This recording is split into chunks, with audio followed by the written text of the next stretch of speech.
읽겠습니다. 시작. 그가 어떤 사람은 사도로, 어떤 사람은 선지자로, 어떤 사람은 복음 전하는 자로, 어떤 사람은 목사와 교사로 삼으셨으니 이는 성도를 온전하게 하여. 네, 아멘. 자, 같이 인사합시다. 자, 건강하게 성장하십시오. 이렇게 한번 인사하겠습니다. 옆 사람은. 네, 네.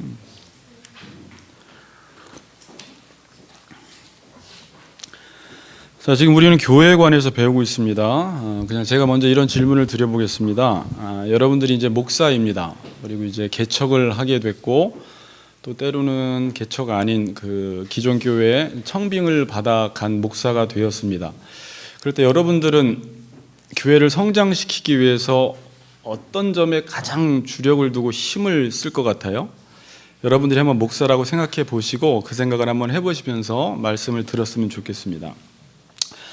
우리가 일반적으로 모든 단체를 세워나갈 때, 기업이나 학교나 공동체를 세워나갈 때는 인간의 필요에 의해서 그러한 공동체나 단체를 세웁니다.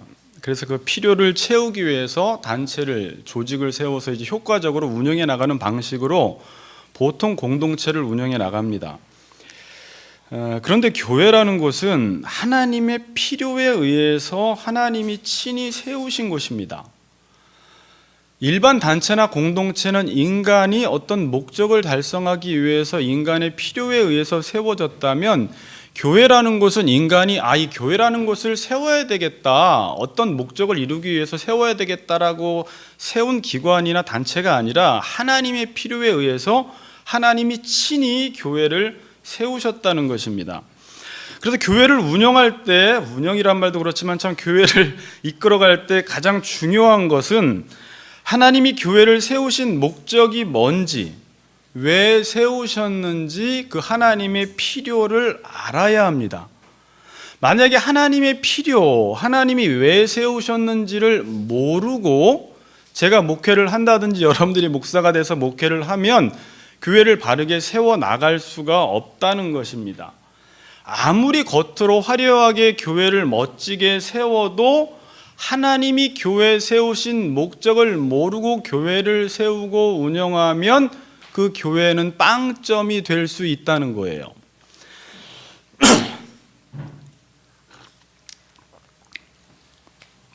하나님이 교회를 왜 세우셨는가? 지금 에베소서를 통해서 지금 우리는 이 교회에 대해서 배우고 있는데, 지금 이 교회라는 부분은 4장에 등장하고 있습니다. 지금 여러분들이 배우는 그 부분이, 오늘 설교 내용이 교회에 관한 내용입니다.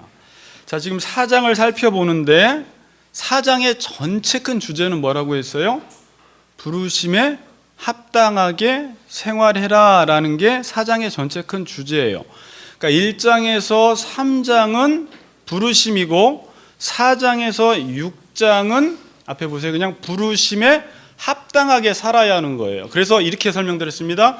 부르심이라는 것은 하나 되는 것이고 합당하게 어울리게 사는 것은 하나 되기를 힘써야 하는 것이에요. 교회라는 것은 부르심을 입은 사람들의 모임인데, 부르심을 입고 보니까 하나였고, 이 하나 된 것을 이제 힘써서 지키는 곳이 교회인 것입니다. 이 정확하게 교회예요. 이 단순한 원리가 지금 교회 속에서 잘 지켜지지 않고 있어요. 교회는 부르심을 입은 사람들의 모임이고 하나로 부르심을 받았기 때문에 하나 되기 위해서 힘써 지켜야 하는 것이 교회다라는 것을 알면서 이 단순한 원리가 교회 속에서 지금 지켜지고 있지 않아서 교회가 지금 진통을 겪고 있는 것입니다. 교회는 하나님이 부르셨기에 하나 되기를 힘써야 합니다. 이 원리는 앞으로 절대 변치 않아요. 초대교회 때나 중세 시대에나 종교개혁 시대에나 지금이나 교회 모양은 좀 다를 수 있겠지만, 형태는 좀 다를 수 있겠지만, 이 교회 본질적인 것은 바뀌지 않는다라는 것입니다. 교회는 하나가 되어야 하는데, 제가 지난주에 잠깐 복습하는 거예요. 하나는 뭘로 하나가 되라고 했어요? 머리 대신 예수 그리스도로 하나가 되어야 한다라고 말씀을 드렸습니다. 그럼 머리이신 예수님으로 하나가 된다라는 것이 뭐였어요? 예수님은 이 교회를 충만하게 하시기 위해서 이 땅에 오셨어요. 만물을 충만하게 하기 위해서. 그래서 바로 윗절 10절을 보면 내리셨던 그가 곧 하늘 위에 오르신 자니 이는 만물을 충만하게 하려 하심이라 그래요. 그러니까 예수님 이 땅에 오신 이유는 만물을 충만하게 하기 위해서. 그래서 만물을 충만하게 하기 위해서 예수님이 이 땅에 내려오셨다가 올라가셔서 지금 만물을 충만케 하시는 일을 하고 계시는 것이죠. 그래서 우리 각자에게 뭘 주셨어요? 은혜를 주셨어. 그리스도의 선물의 분량대로 은사와 은혜를 주셔서 교회를 지금 충만케 하시는 일을 예수님이 하시는 것입니다. 충만을 뭐라고 설명드렸어요? 이런 건 좀 외우셔야 돼요. 앞으로 충만이 뭐라고 했어요? 통일이라고 했죠. 통일. 그러니까 충만 그러면 해석이 안 돼요. 플로레마 이런 헬라어를 찾아도 그냥 흘러 넘치는 것 이 정도 가지고는 충만이 뭔지를 몰라요. 여러분들이 이 본문을 큐티하는데 충만 그러면 뭐가 충만하라는 거야? 충만하기까지 잘하라는 게 뭐야? 그래서 제가 알아듣기 쉽게 통일로 설명을 드렸습니다. 통일은 여러 가지 것들을 한 가지 목적을 향해 모으는 거예요. 어떤 한 가지 목적을 위해서 다양한 것들이 잘 조화롭게 그 하나와 어우러질 수 있도록, 그게 통일의 상태였는데 이게 어떤 상태라고 했어요? 지지난주에 이게 하나님이 드러난 상태가 되는 거예요. 자, 교회라는 것은 이제 간단하게 정리하면 하나됨으로 하나님이 누구신지를 드러내는 곳이 교회예요. 이제 제가 막 여러 가지 얘기를 하다 딱 압축했죠. 교회가 왜 하나가 돼야 하느냐? 교회는 지금 하나님을 그려내는 곳인데 하나가 될 때만 하나님이 누구신지를 보여줄 수 있는 공동체가 되는 것입니다. 그러면 사탄이 교회를 공격할 때 어디를 공격할까요? 딱 이 두 부분만 공격해요. 사탄은. 여러분이 사탄을 잘 파악을 해야 돼요. 사탄은 가정이건 교회건 하나 되지 못하게 하는 부분에 있어서 가장 많은 공격을 해요. 그래서 분쟁, 분열, 이게 교회 역사 속에서 항상 얻어 터진 부분이에요. 또 하나는 뭘 공격해요? 자기를 드러내는 것. 그러니까 인간이 유혹받는 게 뭐냐면 늘 분쟁하는 거예요. 또 하나는 자기를 드러내고 싶은 거예요. 교회에서 어떤 사람들은 열심히 일을 해요. 교회 목사님을 돕겠다고, 교회를 바르게 세워보겠다고 열심히 일을 하는데 결국은 자기를 드러내는 거예요. 자기 의를 드러내는 거예요. 열심히 한다고 하는데 지금 뭐에 지금 공격당한 거예요? 하나님을 드러내야 할 곳에 내가 드러내서 사람에게 보이기 위해서 의를 행하고 있는 자기의 모습을 보게 되는 거예요. 교회는 큰 것으로 무너지지 않습니다, 여러분. 요것 때문에 무너져요. 여러분들이 사소한 일, 아주 사소한 감정 때문에 싸우고 분열하고 당짓는 그 안에 사탄의 기묘한 전술이 들어가 있어요. 사람을 통해서 이간질하고 나누고 우리 마음을 자꾸 멀어지게 하고 목사와 성도 간에, 성도와 성도 간에. 그래서 결국 교회는 자꾸 째지게 돼요. 또 하나는 뭐라고요? 자기를 자꾸 드러내고 싶은 마음. 하나님보다는 내가 열심히 일해서 어떤 직분자가 되어서 나를 자꾸 사람들에게 알리고 싶은 이 명예의 욕 때문에 교회가 무너지는 모습을 보게 돼요. 이 두 가지를 조심하세요. 집에 가서 다시 또 식탁에다 뭘 써놔야 돼요? 이 두 가지. 분쟁하지 말자, 하나 되자. 똑같은 말이네요. 하나님을 드러내자. 교회는 충만해져야 합니다. 교회는 하나 되어야 합니다. 교회는 하나가 되어서 하나님을 드러내야 하는데 이렇게 교회를 충만케 하기 위해서 하나님께서 오늘 11절에 직분자들을 세우신 거예요. 11절을 다시 읽어보겠습니다. 11절 시작. 어떤 사람은 사도로, 어떤 사람은 선지자로, 어떤 사람은 복음 전하는 자로, 어떤 사람은 목사와 교사로 삼으셨으니. 하나님이 은사를 주시는데 로마서 12장과 고린도전서 12장에서는 모든 성도들에게 주신 은사를 언급하고 있는데 이 부분만 지금 말씀을 가르치는 사람만 언급하고 있어요. 특별히 이제 하나님의 말씀을 받아서 대언하는 역할을 감당하는 사람만 이곳에 있습니다. 자, 그 이유는 이제 그 뒤에 나와요. 자, 이 사람들을 왜 세우셨다고요? 교회를 지금 온전하게 세우기 위해서. 이제 12절은 다음 주에 다룰 거예요. 성도를 온전하게 하고 봉사의 일을 하게 해서 그리스도의 몸을 세우는 일을 하게 하기 위해서 하나님이 선지자, 사도, 목사와 교사를 친히, 원문에서는 친히 주셨다, 하나님이 주셨다라고 지금 말씀을 하고 있습니다. 여기서 삼으셨다, 교사로 삼으셨다라고 번역을 했는데 이 단어는 7절에서 주셨다라는 에도켄이라는 단어와 똑같아요. 7절에서 어떻게 해서 우리 각 사람에게 그리스도의 선물의 분량대로 은혜를 주셨다 그러죠. 교회를 세우기 위해서, 교회를 충만하게 하기 위해서 하나님이 각 사람에게 은혜를 에도켄 주셨는데 똑같이 주셨다라는 단어를 11절에 어떤 사람은 사도, 어떤 사람은 선지자, 어떤 사람은 복음 전하는 자, 어떤 사람은 목사와 교사로 주셨으니, 이게 왜 중요해요? 사역자들은 단지 교회가 세운 사람들이 아니에요. 우리가 어떤 교회를 잘 세워보기 위해서 목사라는 사람이 필요하니까 목사를 하나 세워야 되겠다라고 해서 세운 게 아니라 하나님이 교회라는 기관을 친히 세우시면서 교회를 하나님이 이끌어가기 위해서 목사와 선지자, 사도, 복음 전하는 자를 친히 주신 것입니다. 예전에 우리 아버님이 그런 말씀하셨어요.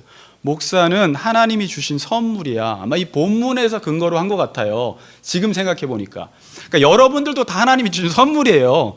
모든 여러분들이 받은 것은 다 하나님이 주신 선물이 맞습니다. 선물이에요.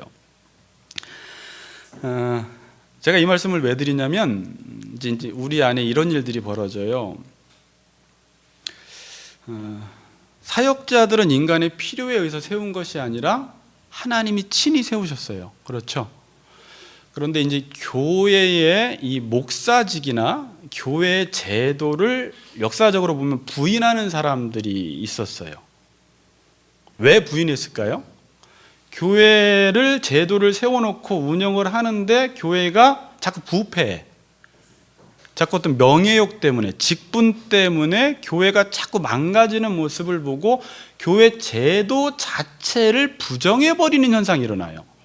또 목사를 세워놨는데 목사가 성도들에게 잘 말씀을 가르치고 양육하고 목사다워야 하는데 역사 속에서 이 성직자가 부패되는 현상이 자꾸 일어나다 보니까 어떤 그룹이 생겨나겠어요?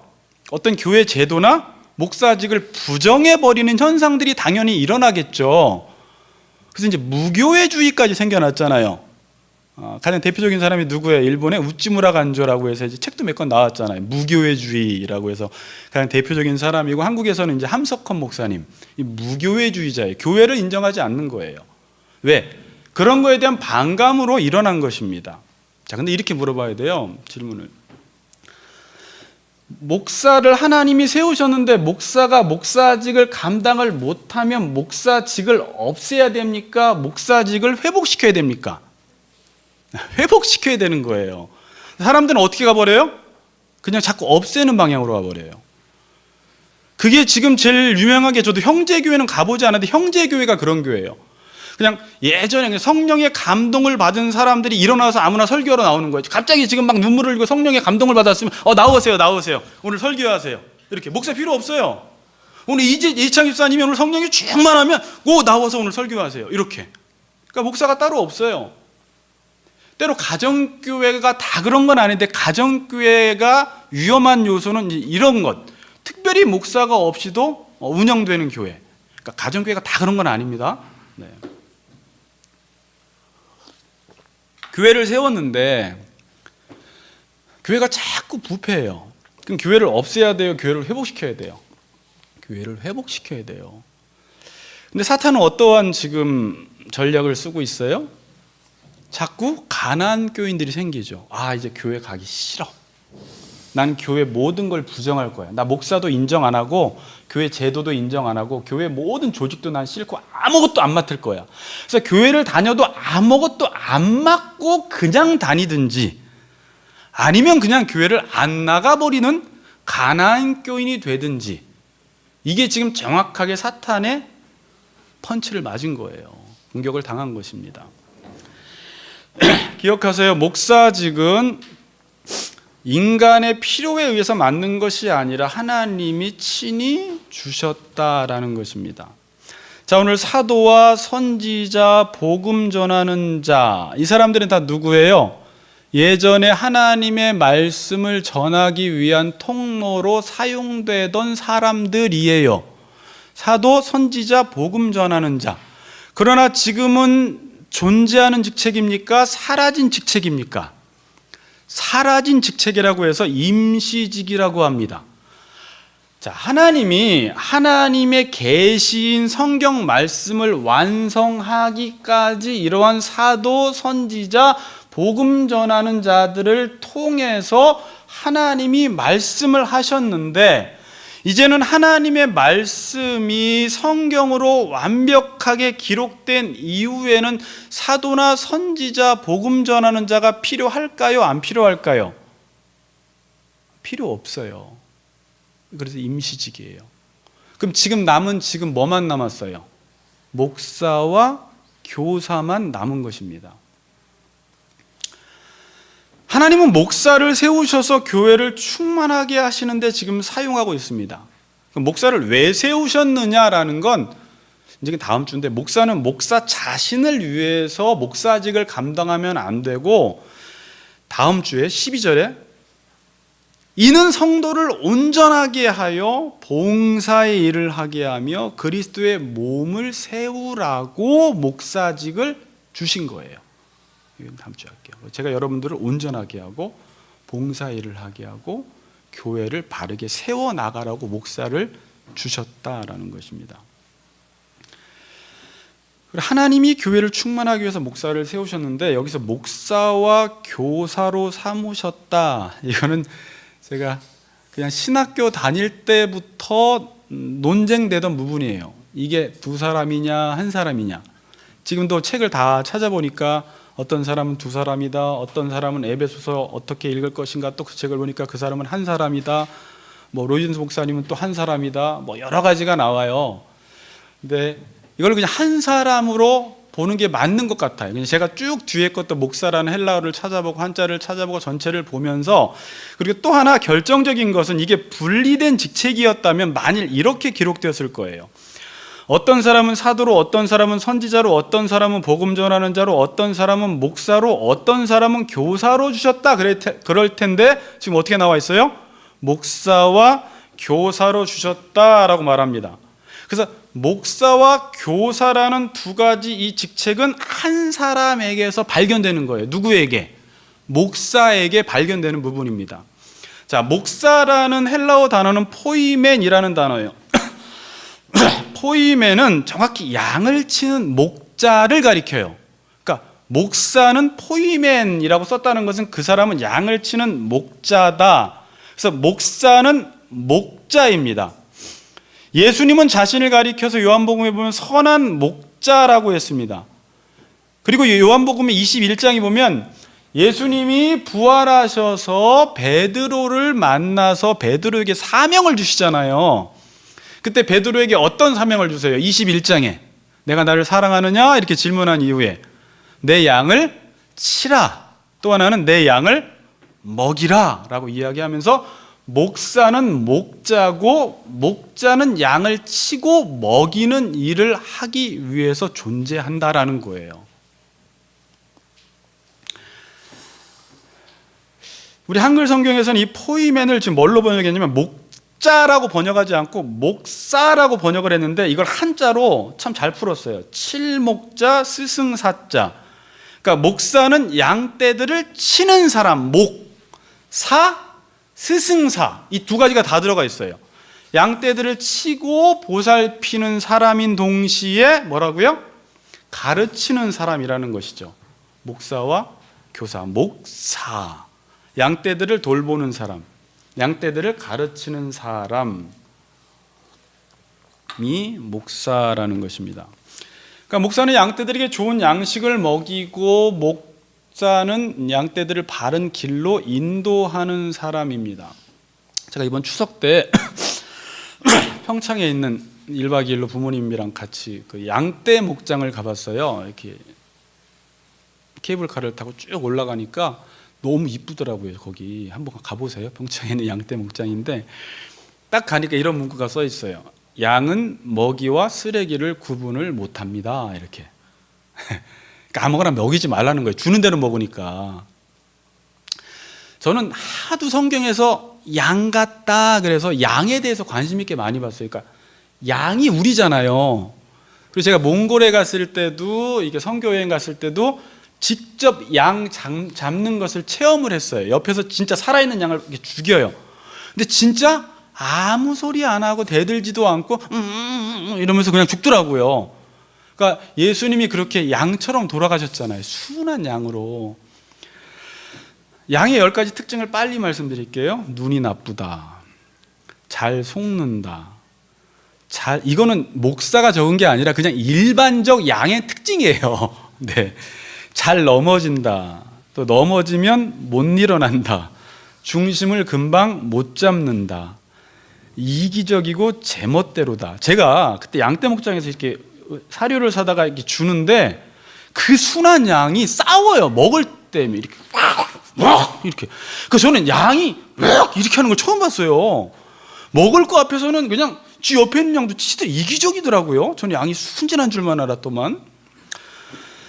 여기 이것만 읽어드릴게요. 새끼 양들이 배가 고파 어미로 보이는 양들에게 다가가서 우유를 얻으려 다가가면 양들은 매정히 뿌리치고 가버린다. 양이 그저 온순한 것 같지만 실상은 상당히 이기적이어서 목자가 없으면 양은 각각 자기 먹이 찾는 것에만 정신이 팔려서 멋대로 가버린다 그래요. 이사야서 53장에서는 우리는 다 양 같아서 그릇 행하여 각기 제 길로 갔거늘 여호와께서는 우리 무리의 죄악을 그에게 담당시키셨도다 그러잖아요. 각각 제 길로 갔다. 7번째, 방향 감각이 없다. 시력이 나빠서요. 방향 감각이 없대요. 아무데나 간대요. 낭떠러지가 있어도 그걸 구분을 못하고 그냥 걸어간대요. 8번, 반드시 왔던 길로 다시 돌아간다. 귀소 본능이 강한 동물. 인간은 하나님께로 돌아가야 할 존재라는 걸로 볼 수 있겠죠. 방어력이 제로이다. 잘 속고 눈도 안 보이고 뛰는 속도까지 느리기 때문에 자기 몸을 지킬 수가 없대요. 마지막 죽을 때가 되면 온순해진대요. 자, 이게 이제 양의 특징인데 마치 우리가 성경에서는 양이다. 예수님은 목자다. 목자가 양을 인도하지 않으면 양은 죽을 수밖에 없다라는 것을 말씀하고 있는 것입니다. 주님이 목자이십니다. 여호와는 나의 목자이시니. 그런데 교회에 목사를 세우셔서 이 목자의 일을 감당하게 합니다. 목사는 뭐 해야 합니까? 저는 이렇게 봐요. 지금 여러분 앞에서 목사니까 좋은 말 하려고 한 게 아니라 청년들에게도 그렇게 가르쳤고 저도 하나의 양이에요. 목사가 자기를 양으로 안 보는 순간 타락해요. 목사가 양이 돼서 목자이신 주님으로부터 날마다 좋은 꼴을 먹고 제가 영양가 있는 것을 먹고 바른 길로 인도함을 받아봐야지 양인데 목자가 되어서 또 양들을 바르게 인도할 수 있는 것입니다. 이걸 교육학에서는 잘 배운 사람이 잘 가르친다 그래요. 자기가 순종해 본 사람이 순종할 수 있도록 성도들을 가르칠 수가 있어요. 그러니까 목사가 먼저 잘 배우지 않고 말씀을 듣지 않으면 성도들을 바른 길로 인도할 수가 없어요. 그러나 어쨌든 양인 사람 중에 한 명을 목자로 세워서 성도들을 잘 돌보고 가르치는 일을 목사에게 주셨다라는 거예요. 부족하지만 이 일을 맡았어요. 제가 예전에도 리차드 백스터의 그 양과 목자 이런 책들이 참 감명 깊어서, 그러니까 오래전 16세기, 17세기 책들은 이런 책들이 깊은 책들이 되게 많아요. 그래서 그런 책들을 신대한 때 보면서 그렇게 은혜를 많이 받았어요. 맞아, 목사는 설교자야, 목사는 양들을 돌보는 사람이야. 근데 이렇게 사역을 하다 보면 목사가 양들을 돌보고 먹이고 바른 길로 인도해야 한다라는 정체성이 점점 사라지기 시작해요. 이 지금 한국교회 조직 안에서는 우리 강수사님한테도 한번 질문해 볼 수 있겠지만, 목사를 뭘로 인식하느냐? 그러면 그냥 상담 목사, 조직 목사, 신방 목사, 어떤 조직의 일원으로서 자기 기능을 감당하는 정도로 자기 정체성을 인식하고 있는 잘못된 생각을 가지고 목사 노릇을 하고 있어요, 지금. 목사는 뭐 하는 사람이냐면, 저도 다시 한번 다짐하는데, 양들을 먹이고 돌보고, 잘못 가면 일로 가세요. 이게 옳은 길이에요. 바른 길이에요. 다듬어주고 위로해주고 권면해주고 울면 감싸주고 용기도 주고 해서 바른 길로 가게 해주는 사람이 목사라는 것입니다. 여러분들이 그렇게 될 수 있도록 기도해 주셔야 돼요. 왜냐하면 저도 그런 영향을 많이 못 받고 자랐어요. 지금 이제 간 목사 되는 사람들은 더 못 받고 목사가 됐어요. 처음부터 LG, 삼성 들어가듯이 대기업에 취업하듯이 좋은 교회 들어가서 어떻게 목사가 지금 신랑감 3일했는데 뭐 이제 이래갖고 뭐 어떤 좋은, 그렇게 해가지고는 목사 노릇 못해요. 그래서 앞으로 이제 이 대가 끊길까봐 이제 무서워져요. 저도 줄줄 끊기는 가운데 목사하고 있는 거잖아요. 목사 같지 않은 목사인데 조금 목사 냄새 나면서 냄새도 안 나고 막 이제 그런 목사. 근데 앞으로는 더 심각해질 것 같아요.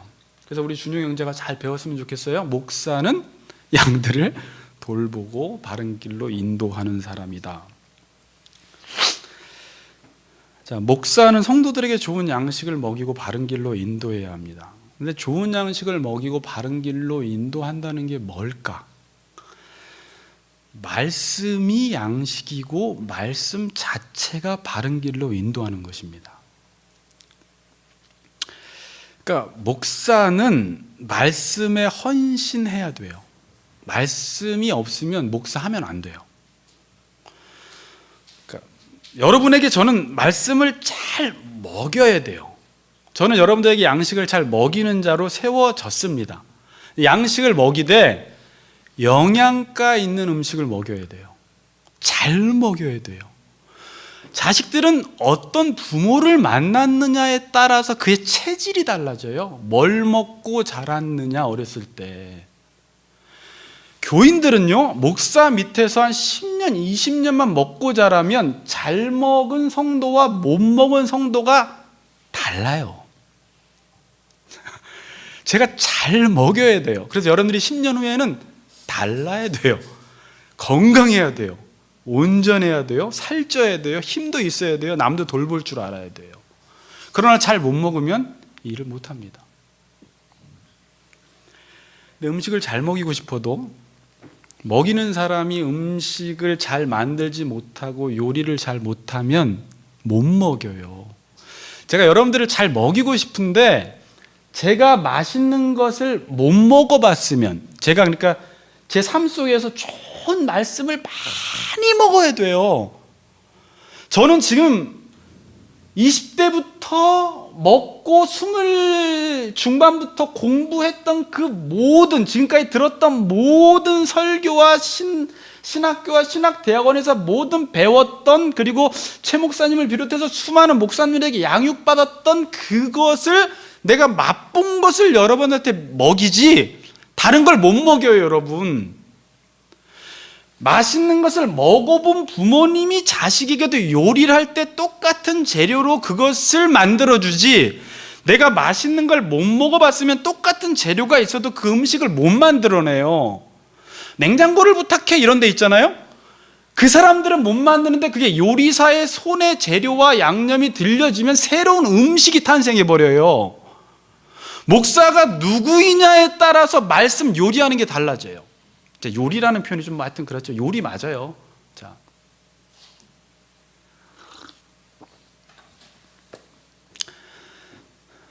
제가 요리해서 여러분들에게 말씀을 전하는 사람인데 어떻게 이런 질문 하기도. 근데 이제 다음 주에 다 이야기하세요. 그냥 목사에 대해서 한 번씩 까놓고 다 이야기하고. 맛있어요? 맛없어요? 이제 맛있나 맛없나가 여러분 나중에는 처음엔 잘 몰라요. 여러분들이 말씀을 오래 배우고 딱딱한 음식도 먹어보고 좋은 말씀, 나쁜 말씀, 딱딱한 말씀, 과거에 청교도들이 전했던 말씀, 지금 이 시대의 말씀이 얼마나 변질됐는지를 다 먹어보면 아, 말씀이 이런 거구나, 이게 맛있는 거구나, 그때서 알지. 아마 지금은 잘 모를 거예요. 지금은 알긴 아는데 잘은 몰라요. 그러니까 제가 이럴 수 있어요. 제가 요리를 못할 수 있어요. 그리고 못해요. 지금도 잘하는 건 아니에요. 요리를 못해서 맛 없을 수도 있는데, 그러니까 한 10살을 먹어야 되는 사람에게 제가 잘못해서 30살이 먹어야 할 음식을 지금 막 내놓을 수 있어요. 저는 나름대로 한 40, 50살 먹은 거 먹어봤기 때문에 때로는. 그러니까 아, 목사님 맛없어요. 그래서 정말 맛없을 수도 있고, 여러분의 입맛 때문에 또 맛없을 수도 있어요. 그러니까 애들이 한정식집 가자 그러면 와 이래야 되는데 이러잖아요. 그러니까 자기 입맛이 햄버거나 인스턴트에 길들여져 있으면 아무리 맛깔스러운 전라남도 완주군의 음식이 여기에 있어도 이게 맛이 없어 엄마 그러는 거예요. 그러니까 목사가 요리를 못해서 맛없을 수도 있고, 자기 입맛이 애 맛이라 이 음식이 맛없을 수도 있습니다. 어쨌든 그러나 여러분들이 그냥 솔직히 요즘 그냥 나는 같이 걷는 교회에서 유재기 목사를 만났는데 이 말씀이 맛있는지 맛없는지, 내 입맛인지 저 사람이 조금 문제인지 한번 생각해 보세요. 네, 자연스럽게. 네. 다음 주에 토론도 하세요. 근데 희한한 건, 또 뭐 감사한 것은 말씀을 더 잘 전하는 목사님들이 계시고, 인터넷으로 TV 틀면 수많은 목사님들이, 탁월한 설교자들이 있지만, 희한한 것은 하나님이 제가 전하는 말씀을 통해서 여러분들을 성숙시켜줘요. 희한해요. 그냥 엄마 밥이 별로 맛 없는데도 그 엄마 밥을 통해서 성장하지, 식당 밥이나 옆집 아줌마의 음식이 맛있다고 해서 그것 때문에 내가 성장하진 않아요. 그래서 식당 이름을 요즘 자꾸 이렇게 뭘 붙이냐면 집밥, 이렇게 신월동에도 이번에 새로 생긴 데가 집밥이래요. 그 집밥이 뭐예요? 집밥이? 그러니까 음식이 사랑과 정성과 관심과 그 아이들의 모든 상황을 고려한, 그리고 그냥 엄마가 좋은 재료를 써 사랑으로 만든 음식이 집밥이에요.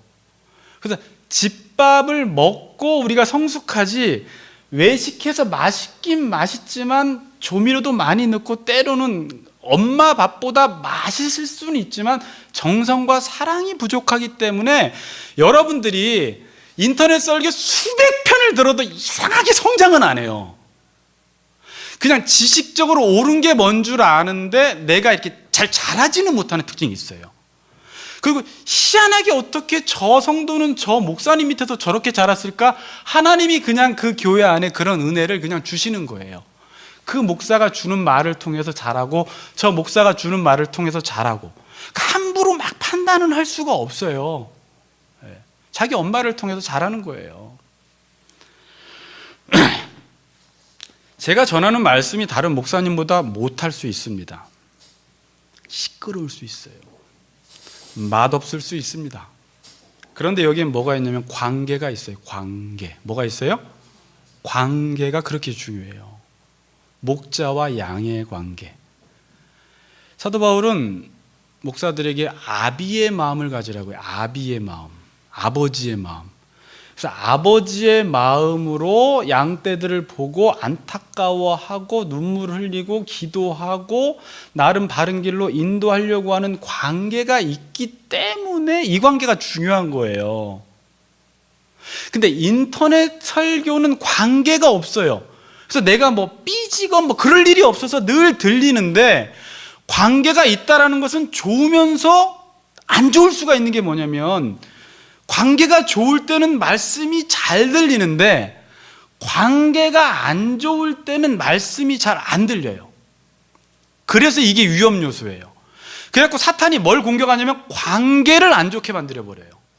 성도들이 잘하는 건 정보와 성경을 얼마나 잘 쪼개서 잘 전하느냐로 잘하지 않아요. 그걸 받아들이지 않아요. 저 사람이 나를 얼마나 사랑하고 내가 그 사람을 얼마나 사랑하는지에 따라서 말씀이 잘 들리는 것이지, 전혀 관계가 없는데 정보가 좋다고 해서, 말씀이 정말 좋다고 해서 그것 때문에 잘하진 않아요. 사랑이 필요해요.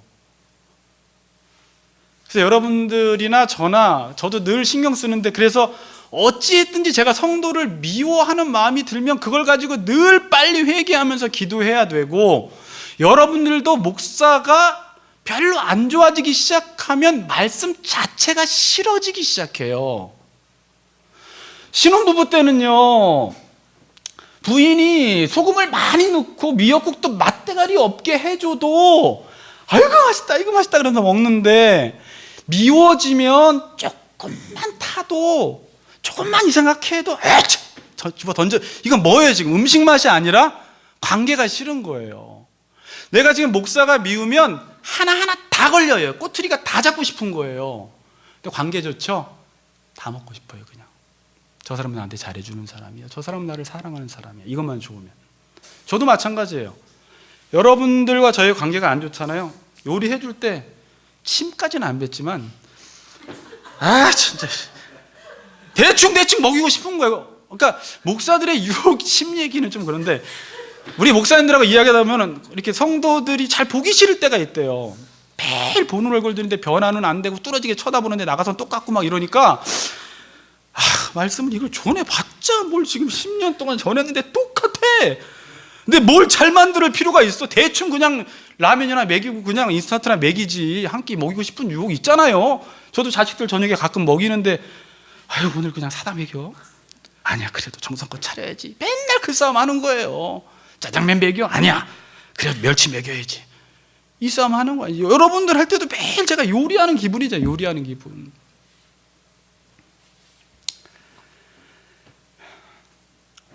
목사는 무엇보다 말씀의 양식을 잘 먹여야 돼요.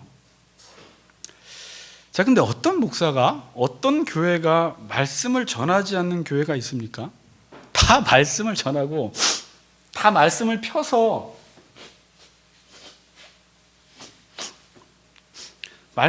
다 말씀을 전해요. 그러니까 할 말이 없어요. 우리 교회 목사님 말씀 일주일에 몇 번 전했어? 다 성경 말씀, 본문은 에베소서 4장 11절로 전했지 무슨 불경 펴놓고 전하지 않았단 말입니다. 그럼 도대체 말씀을 전하는데 바른 말씀이 뭐냐라는 거예요. 이제 이 문제가 이제 심각한 문제예요. 자, 이제 몇 분은 배우셨지만 교회론을 배울 때 교회에 세 가지 표지가 반드시 있어야 된다고 해요. 그렇죠? 정확히 제가 말씀드리면 올바른 말씀의 선포, 이 단어 하나가 중요해요. 두 번째, 올바른 성례의 집행. 세 번째, 정당한 권징의 실행. 그래서 말씀, 성례, 권징이 교회의 3대 표지다 그래요. 교회는 반드시 말씀과 성례와 권징, 사람들이 잘못했을 때 권징을 해야 된다. 지금 권징이 사라졌지만 이 얘기는 나중에 하고, 이게 반드시 있어야 된다는 거예요. 그러니까 올바르게 말씀을 전해야 하는데 올바른 말씀이 뭐냐라는 것입니다. 목사들이 올바른 말씀 전하지 않는다고 말하는 목사가 있어요, 없어요? 다 올바른 말씀 전한다고. 저도 올바른 말씀 전한다고 해요. 올바른 말씀이 뭐예요? 그 말씀이 하나님이 하신 말씀이냐, 하나님이 말씀하지 않은 것이냐라는 거예요. 구약 성경에서 거짓 선지자와 참 선지자를 구분하는데, 우리는 거짓 선지자 그러면 무슨 거짓말하는 선지자가 아니라 말씀은 참 그 시대에 맞게 철학적으로 아주 논리적으로 아주 지성인답게 말씀을 잘 전해도 그 말씀이 지금 하나님이 주신 말씀을 전하느냐 아니냐에 따라서 이게 참 선지자냐 거짓 선지자냐가 나누어졌어요. 그러니까 거짓 선지자는 거짓말하는 선지자가 아니라 말씀을 전하긴 전해도 이걸 펴놓고 하나님이 지금 자기에게 주신 계시된 말씀을 전하느냐 아니냐로 분별을 했다는 거예요. 바울이 말씀을 전할 때 가장 중요시 여긴 것이 뭐냐면, 여러분들 읽었어요. 에베소 3장 3절도 보면 곧 계시로 내게 비밀을 알게 하신 것은, 이렇게 해요. 꼭 항상 계시로 비밀을 알았다. 9절에도 하나님 속에 감춰졌던 비밀의 경륜. 그래서 1장에서 3장까지 하나님께서 창세 전에 우리를 향해서 계획하신 그 감춰놓은 계시를 확 열어서 보여주는 그 일이 말씀의 일꾼된 자기가 해야 될 일이고, 그 계시된 말씀을 통해서 성도를 가르치고 교회를 세우라는 부분이 지금 4장이에요. 사도 바울이 가장 관심이 있었던 것은 지금 하나님이 이 말씀 가운데 역사하시고 계시를 주셨고 이 비밀을 알려주셨는지가 중요한 거지, 지금 이 말씀이 사람들이 듣기에 좋고 쏠깃하고 시대 정신과 맞고 이 사람들이 그걸 원해서 들려준다고 해서 이게 하나님 말씀은 아니라는 거예요. 계시를 모르면, 이제 계시란 말 뒤에 할게요. 계시를 모르면 말로는 계시를 전한다고 하면서 결국은 자신의 마음에 있는 것을 말하게 됩니다. 거짓 선지자들의 특징이. 자, 본문 봅니다. 에레미야서 23장 16절을 같이 읽어보겠습니다. 에레미야 23장 16절 시작.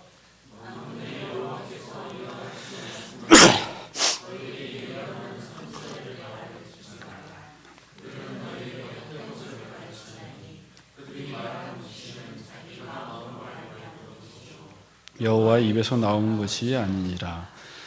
자, 그들이 말한 묵시는 자기 마음에서 말미암은 것이요 여호와의 입에서 나온 것이 아니니라. 거짓 선지자들은 자기 마음에서 말미암, 자기 마음에 있는 것을 말한다라는 거예요.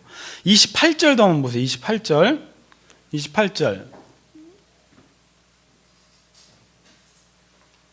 제가 안 줬나요? 자, 28절은 여호와의 말씀이니라. 꿈을 꾼 선지자는 꿈을 말할 것이요, 이렇게 말해요. 내 말을 받은 자는 성실함으로 내 말을 말할 것이라. 겨가 어찌 알곡과 함께 하겠느냐. 자, 꿈을 꾼 선지자는 꿈을 말하고 내 말을 받은 자는 성실함으로 내 말을 말하는데, 지금 꿈을 꾼 사람은 꿈을 말하라는 게 지금 누굴 얘기하는 걸까요? 이게 거짓 선지자를 말하는 거예요. 꿈은 그 당시 하나님이 계시를 주시는 방편 중에 하나였습니다. 근데 이 사람들은 계시를 받지 않아 놓고 꿈을 꿨다라고 말을 해요. 말은 그렇게 해요. 지금도 거짓 목사들도 그렇게 말을 해요. 하나님이 주지도 않은 말씀인데 하나님의 말씀이다라고 말할 수 있어요. 근데 참 선지자는 내 말을 받은 자는 성실함으로 내 말을 말한다라는 것입니다. 거짓 선지자들의 특징이 에레미야서 23장 여러분들 집에 가서 읽어보지만 17절에 보니까 늘 사람들에게 평안합니다, 평안합니다, 평안합니다 라고 말합니다. 근데 그 17절에 보면 사람들이 지금 완악하게 살아가요. 잘못된 길로 걸어가요. 세상에서 말씀대로 안 살아요. 그럼에도 불구하고 사람들을 계속 안심시키고 사람들이 듣기 좋은 말을 하는 특징이 거짓 선지자라는 것입니다. 자, 집에 가서 꼭 읽어보시는데 에레미야 23장에서 참 선지자와 거짓 선지자를 구분짓는 가장 큰 특징이 뭐냐라고 할 때 22절 한번 읽어보겠습니다. 22절.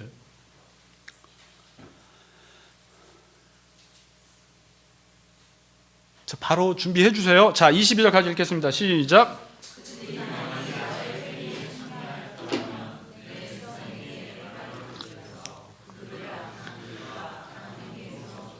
뭐라고 말해요? 그들이 만일 거짓 선지자들이 내 회의에 참여하였더라면, 이 말이 내 말을 받았어.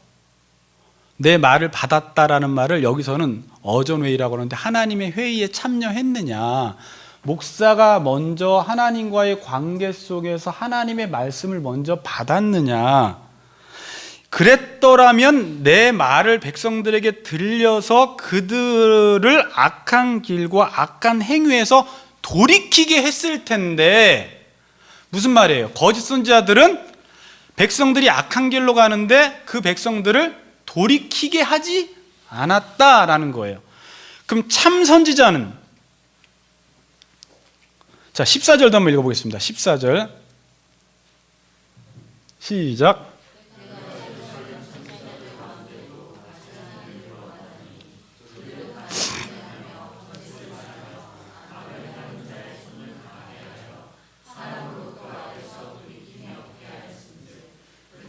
내 앞에서 소돔과 다름이 없고 고모라와 다름이 없느니라. 네. 예루살렘 선지자들 가운데 내가 가증한 일을 봤는데 그들은 간음을 행하고, 여기서 간음은 진짜 뭐 여자와 간음이 아니라 세상을 따라 살아갔다라는 거예요. 선지자가 또 거짓을 말했다는 게 아까 그 거짓, 하나님 말씀을 말하지 않아요. 그리고 악을 행하는 자, 백성들이 지금 악을 행하는데 그의 손을 오히려 강하게 해주는 거예요. 이 말이 뭐예요? 백성들이 지금 악을 행하면 거기서 돌이키세요라고 하는데 그것을 오히려 축복해주고 합리화시켜주고 잘했다고 해주니까 백성들이 세상에서 잘못 사는데 회개해야 할 이유를 못 느끼는 거예요. 여러분들이 잘못 살았는데 목사가 괜찮아요 그러면 회개하겠어요? 안 하겠어요? 안 한다라는 거예요. 악에서 돌이키게 안 한다라는 것입니다. 그 악에서 돌이킴이 없게 하였은즉. 에레미야 전체를 보거나 다른 선지서를 보면 왜 이 사람들은 자꾸 백성들에게 평안하다, 완악한 길로 가는데 왜 자꾸 좋은 이야기만 했을까요? 여러분, 목사가 여러분들이 잘못 사는데 왜 자꾸 좋은 얘기를 할까요? 누구한테 혼나요? 라송대님한테? 거짓 선지자들의 가장 큰 관심은 사람들이 나를 어떻게 볼까예요. 사람들의 인기와 평판, 그들의 반응에 제일 많은 관심이가 있어요. 그래서 마땅히 말씀을 전해야 하는데도 그 말씀을 전하지 않아요.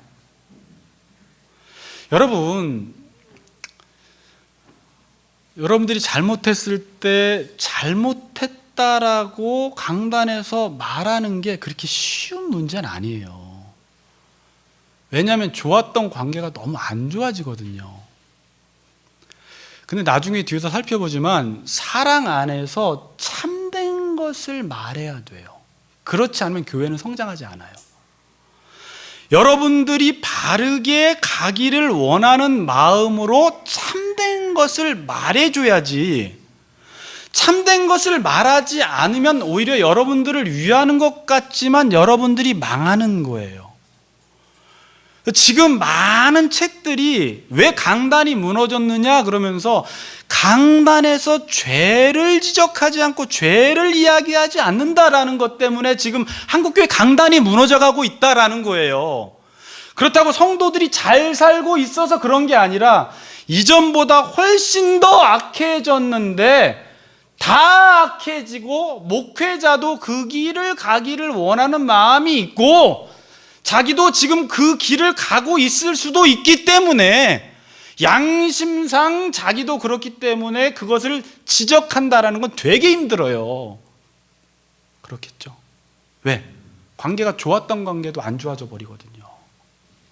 틀어져요. 그러나 결국은 저는 그걸 알아요. 그래도 그 말씀이 그 사람을 살린다라는 건 알아요. 그게 하나님이 하신 말씀이라면.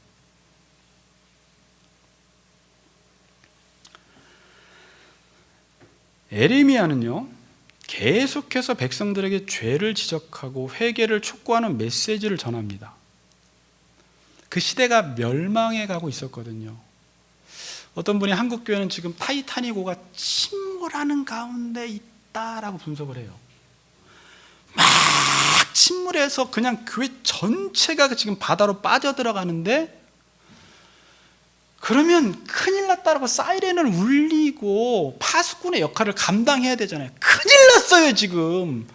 하나님이 지금 한국교회를 어떤 관점으로 바라보시는지에 대한 마음을 가지고 하나님이 하시는 말씀을 대언해서 하나님의 입이 되어서 말을 전해야 하는데, 전혀 하나님의 마음과 상관없이 백성들은 침몰해 가고 있는데, 괜찮습니다, 평안합니다, 잘 됩니다 라고 한다고 해서 성도들이 살아나냐라는 거예요.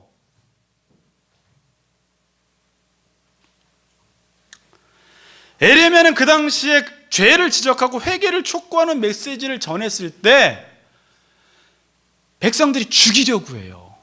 오늘 큐티 본문도 에레미야 17장인데 거기서도 그래요. 백성들이 막 저주를 해요. 죽이려고 해요. 에레미야 38장에 가면 그냥 우물도 아니고 진흙이 가득 찬 우물에 에레미야를 던져버려 죽이려고 해요. 그럼 에레미야는 선지자들이 얼마나 괴로웠는지 알아요? 구약시대에? 그래서 뭐라고 하는지, 하나님 앞에 이런 원망까지. 하나님, 나 왜 이 땅에 왜 태어나게 하셨어요? 왜 태어나게 하셔서 이런 말씀을 전하게 하냐 이거예요. 내가 하나님 말씀 전해서 덮은 게 뭐가 있냐 이거예요. 에레미야가 그래요. 사람들이 죽이려고 하고 원망하고 저주하고 못 살겠다는 거예요. 그래서 나 말씀 안 전하겠습니다 그래요 에레미야가. 그런데 무슨 말을 하는지 알아요? 에레미야 20장 9절에 보면, 내가 다시는 여호와를 선포하지 아니하며 그의 이름을 말하지 아니하면 나의 마음이 불붙는 것 같아서 골수에 사무치니 답답하여 견딜 수 없다 그래요. 이 마음 이해가 가세요? 하나님 말씀 전하면 사람들이 죽이려고 해서 말씀 안 전해야지라고 하는데, 그 말씀을 안 전하면 나의 마음이 불이 붙는 것 같아서 골수에 사무치니 답답해서 견딜 수 없는, 이게 에레미야 선지자 마음 안에 있었어요. 그래서 또 하나님의 메시지를 전할 수밖에 없는. 목사는 하나님의 계시의 말씀을 전하는 사람이 목사예요. 하나님의 말씀을 받아서 전하는 사람. 그러니까 정확하게 목사는요, 여러분 편도 아니에요 솔직히. 목사는 하나님 편이에요. 목사가 하나님 편 아니려고 하는데 목사하려면 목사하면 안 될 것 같아요. 하나님 편이고, 목사는 하나님의 말씀을 대언하는 사람이에요. 대신 하나님의 입이에요. 그래서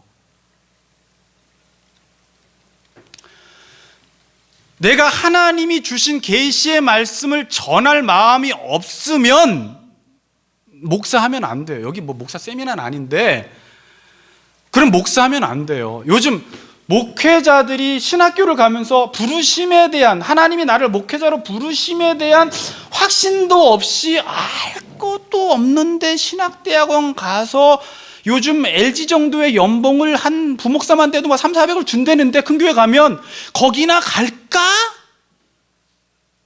라는 마음으로 가는데, 예전에는 면접을 심각하게 봤는데 요즘은 뭐 부르심 있나요? 뭐 이런 거 잘 물어보지도 않아요. 물어봐도 네 그러면 그냥 땡, 그냥 합격. 이 사람이 진짜 선지자로서, 선지자는 말은 아니죠, 목사로서 부름을 받았는지 안 받았는지도 모르는 채, 그리고 목사라는 정체성에 대한 인식, 나는 양떼를 돌보고 양떼를 바른 길로 인도하고 나는 하나님의 말씀을 전하는 하나님의 입이다라는 자기 정체성도 없이 목사가 되려고 하면 자기도 죽고요, 맡겨진 성도들 다 죽여버려요. 제가 거짓 목사인데 성도가 6,000명이면, 6,000은 왜 나왔대? 하여튼 6,000명이면 6,000이 다 죽어요. 그냥 잘못 먹어서. 그럼 인터넷 설교 들으면 되긴? 아니에요. 엄마 밥 먹고 자라요. 거기서 관계를 맺고 있어요. 사람들은 자꾸 저 사람이 목사답냐 안 답냐를 무슨 성적으로 뭐 괜찮냐, 뭐 명예욕 없냐, 돈 문제 깔끔하냐, 그거 문제 아니에요. 그거보다 더 심각한 범죄는 목사가 하나님 말씀 전하지 않으면 성적으로 타락한 것보다 더 큰 문제예요. 자꾸 여러분, 의사가 있는데 의사가 윤리적으로나 도덕적으로나 다 깔끔해, 성적 문제 없어. 근데 수술할 때 맨날 실수해. 그러면은 뭐가 더 나아요? 이렇게 성적으로 문제가 있어도 수술 제대로 하는 사람이 낫지. 그러니까 성적으로 문제 있으란 말 아닙니다. 그러니까 왜 목사를 이거 정도 안 하는 정도 하면 목사 이렇게밖에 못 보는 시대예요. 지금은 목사가 적극적으로 하나님의 계시된 말씀을 바르게 전하지 않으면 목사하면 안 돼요. 그래서 왜? 나 죽고 다 죽여요. 이거 제가 쉬운 말 하는 게 아닙니다. 제가 지금 제 말하는 거거든요. 저는 이걸 오랫동안 고민해 왔어요. 신학교 때는 김난주 목사님의 자네 정말 그 길을 가려는가 뭐 이런 책들 읽어가면서 목사와 설교 읽어가면서 다시 내가 이걸 부르심을 받았나, 이게 맞나라고 몇 번 점검을 해요. 그리고 전도사들을 보고 후배 목사들을 보면서 저 사람은 진짜 목사 될 만한 사람인가? 학벌은 좋은데 가끔 보면 저 사람이 하나님 말씀을 아나? 잘 쪼갠다고 아는 게 아니에요. 하나님 말씀을 전하나? 말씀을 펴서 전한다고 말씀 전하는 것이 아니라 말씀을 전하려면 당연한 말 하겠습니다. 말씀이 뭔지 알아야 돼요.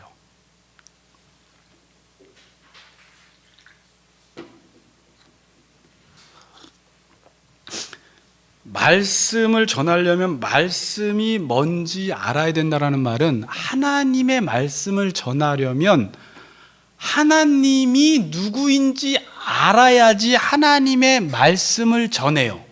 자, 보세요. 말씀을 전해도 하나님을 모르고 말씀을 전할 수 있습니다. 그래서 제가 청중 입장에서 말씀을 정말 저는 많이 들어봤는데 어떤 분이 말씀을 전하는데 그냥 느낌상 저분이 하나님을 모르는 것 같다라는 느낌을 받을 때가 있어요. 이해가 되세요? 말씀을 전한다고 하나님을 다 아는 건 아니에요. 그럼 하나님의 말씀을 아는지 모르는지는 어떻게 알아요? 하나님의 말씀을 아는지 모르는지는 물론 아까 에레미야 식으로 되면 하나님의 말씀의 회의에 참여해야 됩니다. 자기가 먼저 받아야 돼요. 그러나 하나님을 해석을 잘 해내요. 자, 뭘 잘해요? 하나님을 해석을 잘해요. 목사가 하나님의 말씀을 듣고 하나님의 말씀을 전하는데 스스로는 하나님의 말씀을 듣는다고 하면서 자기 마음에 있는 것을 말하면서 들었다고 할 수도 있고 하나님의 말씀을 들었다고 하면서 전할 수도 있고 여러 가지가 막 섞여 있어요. 근데 하나님을 아는 목사들의 특징은 하나님을 이렇게 해석을 잘 해내요. 그러니까 무슨 말이냐면 하나님이 어떤 말씀을 하시면 그 말씀의 의미를 딱 캐치해내버려요.